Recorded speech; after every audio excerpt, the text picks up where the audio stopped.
Quote, I thought, as I put both legs into one pant leg, lost my balance, and fell on my ass. A few other students joined the girls in their laughter.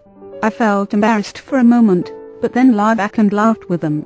I wondered, still standing on the rock, why that incident could be important. Then it hit me. I knew I had something of value to tell Socrates. I walked into the office, stood before Soc's desk, and said, "There are no ordinary moments." Soc smiled. "Welcome back." I collapsed on the couch, and he made tea. After that, I treated every moment in the gym, on the ground as well as in the air, as special, worthy of my full attention. Further lessons would be necessary though, for as Socrates had explained to me more than once, the ability to extend razor-sharp attention to every moment in my daily life would require much more practice. The next day in the early afternoon before workout, I took advantage of the blue sky and warm sunshine to sit shiftless in the redwood grove and meditate. I hadn't been sitting for more than 10 minutes when someone grabbed me and started shaking me back and forth. I rolled away, panting, and stood in a crouch. Then I saw who it was. "Socrates, you have absolutely no manners sometimes. Wake up," he said. "No more sleeping on the job. There's work to be done." "I'm off duty now," I teased. "Lunch hour, see? The next clock. It's time to get moving, Chief Sitting Bull.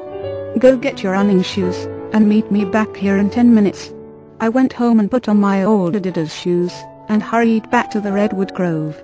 Socrates was nowhere in sight. Then I saw her. Joy. She was wearing blue satin running shorts, yellow tiger shoes, and a t-shirt tied at the waist. I ran up to her and hugged her. I laughed. I tried to push her, to wrestle her to the ground, but she was no pushover. I wanted to talk, to tell her my feelings, my plans, but she held her fingers to my lips, and said, "There will be time to talk later, Danny. Now, just follow me." She demonstrated a tricky warm-up, a combination of Tai-Chi movements, visualizations, calisthenics, and coordination exercises to warm up the mind as well as the body. In a few minutes, I felt light, loose, and full of energy. Without warning, I heard Joy say, "On your mark, get set, go." She took off, running upward through campus, toward the hills of Strawberry Canyon. I followed, huffing and puffing. Not yet in running shape, I began to trail far behind. Angrily I pushed harder, my lungs burning. Up ahead, Joy had stopped at the top of the rise overlooking the football stadium. I could hardly breathe by the time I reached her. "What took you so long, sweetheart?" she said, hands on her hips. Then she bounced off again, up the canyon, heading for the base of the 5 trails, narrow dirt roads, that wound up through the hills. Doggedly I pursued her, hurting as I hadn't hurt in a long time, but determined to run her down. As we neared the trails, she slowed down, and began running at a humane pace. Then, to my dismay, she reached the base of the lower trails and instead of turning around, led me up another grade, far into the hills. I offered up a silent prayer of thanks as she turned around at the end of the lower trails, instead of heading up the agonizingly steep, quarter-mile connector that joined the lower and upper trails. As we ran more easily back down a long grade, Joy began to talk.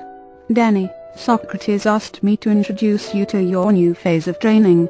Meditation is a valuable exercise, but eventually you have to open your eyes and look around.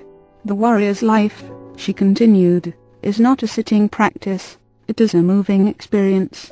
As Socrates has told you," she said, as we rounded a curve, and began a steep downgrade, "this way is a way of action, and action is what you will get." I, meanwhile, had been listening thoughtfully, staring at the ground.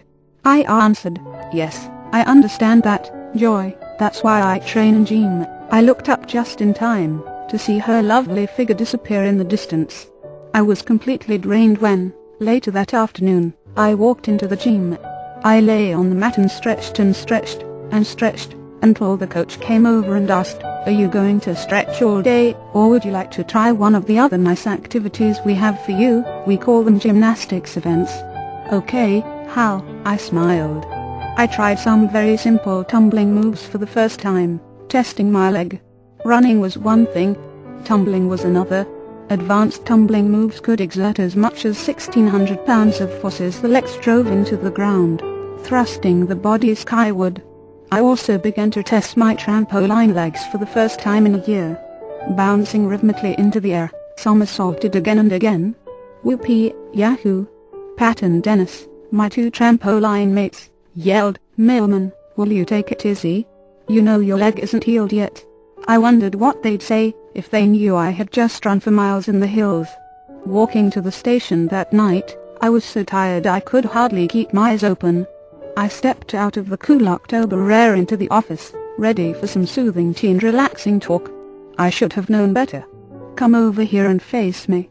Stand like this," Socrates demonstrated, his knees half bent, his hips forward, and his shoulders back. He put his hands out in front of him, as if holding an invisible beach ball. "Hold that position without moving and breathe slowly, while I tell you a few things you need to know about proper training." He sat down behind his desk and watched me. Right away my legs started to ache and tremble. "How long do I have to stay this way?" I groaned. Ignoring my question, he said, "You moved well, Dan, compared to the average man, but your body is nevertheless full of knots. Your muscles hold too much tension, and tense muscles require more energy to move. So first of all, you have to learn how to release stored tensions." My legs were starting to shake with pain and fatigue. "It hurts. It only hurts, because your muscles are like rocks." "All right, you've made your point." Socrates only smiled and left the office abruptly, leaving me standing, bent-legged, sweating and shaking. He came back with a wiry grey tomcat who had obviously seen some action on the front lines. "You need to develop muscles like this cat, so that you can move like us," he said, scratching the purring feline behind the ears. My forehead was beaded with perspiration. The pain in my shoulders and legs was intense. Finally, Socrates said, "At ease." I stood up immediately, wiping my forehead and shaking loose. "Come over here, and introduce yourself to this cat." It purred with delight as Sock scratched it behind the ears. "We're both going to serve as your coaches, aren't we, puss?" The cat meowed loudly, and I patted it. "Now squeeze its leg muscles, slowly, to the bone." "I might hurt it." Squeeze. I pressed deeper and deeper into the cat's muscle until I felt the bone. The cat watched me with curiosity and kept purring. "Now squeeze my calf muscle," Sock said. "Oh, I couldn't, Sock. We don't know each other well enough." "Do it, Dumbo." I squeezed and was surprised to feel that his muscles felt just like the cat's, yielding like firm jelly. "Your he said, reaching down and squeezing my calf muscle. "Ow!" I yelped. "I'd always thought hard muscles were normal," said, rubbing my calves. "They are normal, Dan, but you must go far beyond normal, beyond usual, beyond common and reasonable, into the realm of the warrior. You've always tried to become superior in an ordinary realm. Now you are going to become ordinary in a superior realm." Socrates petted the cat once more, and let it go out the door. It hung around for a moment, then wandered off. He then began my introduction to the subtle elements of physical training. "By now you can appreciate how the mind imposes tension on the body. You've accumulated worries and concerns and other mental debris for years.